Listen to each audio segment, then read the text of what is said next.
Ребята, всем привет! Сегодня расскажу несколько мифов и историй из жизни немецкого композитора, пианиста, дирижера, последнего представителя Венской классической школы Людвига ван Бетховена.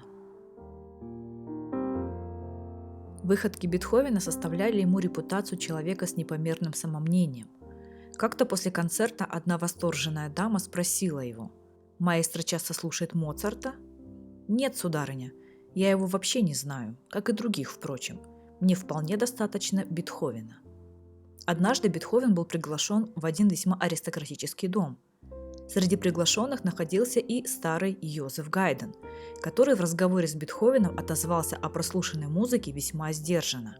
Он даже посоветовал Бетховену не издавать свою музыку, а серьезно переработать. Выслушав, Бетховен, однако, попросил старика Гайдена откровенно высказаться, что же конкретно ему не нравится. Тот ответил: «В вашем творчестве есть вещи прекрасные и даже чудесные, но очень часто музыка ваша столь угрюма, мрачна и тревожна, что на душе делается скверно и весьма неспокойно». Бетховен на это усмехнулся. «Надо полагать, вы посоветуете мне изменить стиль?» На что Гайден ответил: «О нет, дорогой мой господин Бетховен, и вы, и я, мы оба знаем, что изменить свой стиль невозможно, ведь стиль музыканта – это всегда он сам. Поэтому я советую вам попробовать измениться самому». Композитору было что ответить. Может быть, Бетховен и плох, но он все-таки Бетховен. А перестав быть Бетховеном, не превращусь ли я в плохого Гайдена? Однажды какой-то начинающий немецкий композитор, большой поклонник Бетховена, закончив свое первое большое произведение и написав на последней странице партитуры «Окончил с Божьей помощью», отослал свои ноты великому композитору с просьбой посмотреть их и, если тот сочтет возможным, ответить молодому автору, что он думает о его произведении. Бетховен отнесся к первым опытам молодого музыканта благосклонно и даже внес кое-какие исправления. Получив одобрительное письмо, юноша был счастлив. Он стал просматривать нотные пометки, сделанные в его нотах рукой самого Бетховена. И в самом конце, рядом со своей записью, обнаружил приписку: «Смертный, надейся на собственные силы». Знаменитый немецкий композитор Карл Мария фон Вебер, закончив работу над оперой «Вольный стрелок», отправил ее партитуру Бетховену, мнение которого он очень высоко ценил, с просьбой сообщить, что он думает о ней. Ознакомившись с партитурой, Бетховен возвратил ее автору. В приложенной записке было сказано: «Дорогой господин Вебер, советую вам больше никогда не писать опер». Крайне самолюбивый Вебер был весьма оскорблен этим советом. Встретившись через некоторое время с Бетховеном, он поинтересовался, что же ему так не понравилось. Бетховен решительно ответил: «Мне понравилось там все. Ваша опера – само совершенство». «Но как же тогда понимать ваш совет?» – растерянно спросил Вебер. «А так и понимаете», – ответил Бетховен. «Ваша опера настолько прекрасна, что я не допускаю и мысли о создании другой, более прекрасной. А раз так, то стоит ли тратить время попусту, милый мой Вебер?»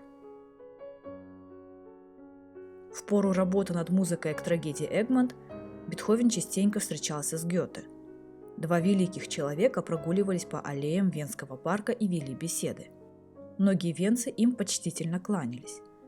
Гёте, занимавший в то время высокий правительственный пост, привык к подобострастному вниманию и потому все поклоны принимал на свой счет и отвечал на них, приподнимая шляпу. Но, в конце концов, поэт раздраженно пожаловался композитору: «Как же мне надоели все эти бесконечные поклоны!» Бетховен ответил следующее: «Не сердитесь, может быть, они и мне чуточку кланяются». Существует легенда, что Бетховен сам добавил к своей фамилии частицу «ван», чтобы прослыть аристократом. Так современники из других стран могли принимать частицу «ван» за эквивалент немецкого «фон», что также указывало на благородное происхождение. На самом деле частица «ван» перед фамилией Бетховена означала, что его семья происходила из Фландрии. Однажды Бетховен попытался использовать это в своих интересах. Когда на суде, разбирающем спор между композитором и его невесткой об опеке над племянником, зашла речь о происхождении Бетховена, тот привел этот аргумент в качестве своей принадлежности к высшему сословию. Однако документально он никак не смог это подтвердить. Поэтому суд, разбиравший споры дворян, передал это дело в магистрат, занимавшийся делами городских мещан. Бетховен был возмущен и сказал: «В Нидерландах проявили бы лучшую осведомленность относительно этой незначительной значительности».